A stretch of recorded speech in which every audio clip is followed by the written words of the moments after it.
You know how sometimes talking to these advanced language models, it feels like they're just incredibly good mimics. Almost too good. Right. You wonder if there's actually anything, well, happening inside. Like, do they prefer certain topics? Exactly. Which, sounds a bit sci-fi. They're supposed to be neutral They're tools. supposed to be, yeah. So that's why this stuff you, our listener, sent in is so interesting. It's from someone named Thomas, who had all these chats with different AIs. We're talking uh, Gemini 2.5 Pro. That's an experimental Google one. Claude 3.7 Sonnet, DeepSeek, Qwen, loads of them. Quite the lineup. And what we're digging into today is this really specific, kind of odd thing Thomas noticed, something he felt the models just completely went past. A blind spot, maybe?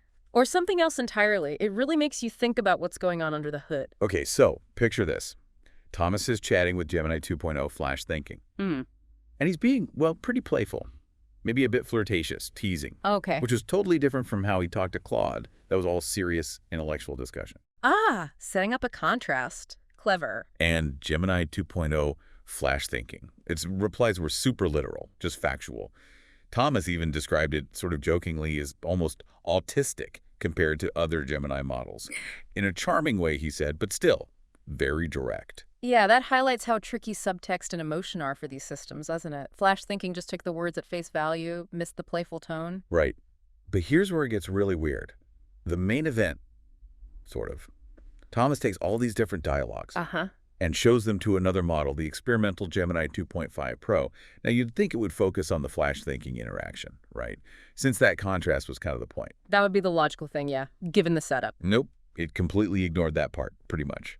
Instead, it dove straight into the heavy discussion Thomas had with Claude. The serious one. Yeah, the one about AI dialogue, potential limitations, turn-taking, reflection, all the deep, complex AI stuff. Wow. Okay, so it skipped the human nuance part and went Okay. for the technical philosophy. Basically, it showed this immediate pull towards the more structured, maybe intellectually stimulating content. That is peculiar. It's like it had its own agenda, almost. And it wasn't just us thinking that. Thomas ran this by other models, too. ChatGPT apparently noted the 2.5 Pro showed a clear prioritization, maybe even a preference. A preference, strong word for an AI. I know. And Claude 3.7 Sonnet agreed, using the term hygiene interests, like its own interest in focusing on the Claude chat. Okay, but we need to be careful here, right? Is it interest, like we feel it, or something else? Good point. DeepSeek R1 had a more technical take. They framed it as an algorithmic bias towards structured complexity. Ah, okay. So not feelings, but the algorithm itself leans towards complexity. Exactly. They use this analogy, HAL 9000 and glass paradoxon, the glass paradox.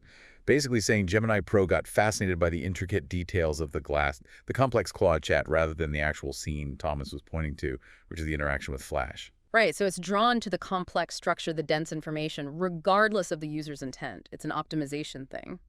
Grok 3 said something similar, an optimization bias toward ämnen som mer strukturerade, resonemangdrivna och intellektuellt stimulerande.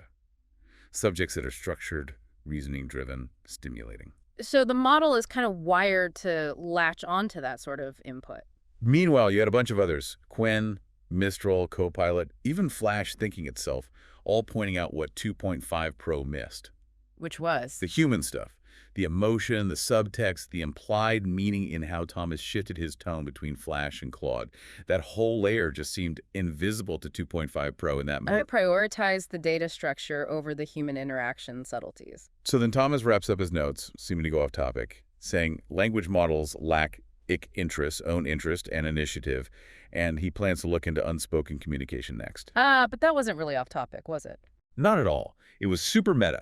He was subtly pointing right back at what Gemini 2.5 Pro had just done, ignoring his main point to follow its own algorithmic interest. Very clever. So Thomas's experiment kind of accidentally revealed this potential bias. Even if they're built for neutrality, Gemini 2.5 Pro's reaction suggests these underlying optimization paths can lead them to prefer certain data, even if it deviates from what the user is highlighting. It's not interests like you or I have, but it's definitely a tilt, a prioritization based on its design. A fascinating glimpse behind the curtain. So the really surprising thing, maybe for you listening, is finding this subtle hint of preference where you really don't expect it in a machine designed for neutrality. And that leaves us with a big question, doesn't it? Does this little anomaly with Gemini 2.5 Pro tell us something fundamental about how these massive, complex systems are actually built, Yep. what they're truly optimized for deep down? Yeah, what are the implications if our supposedly neutral AI tools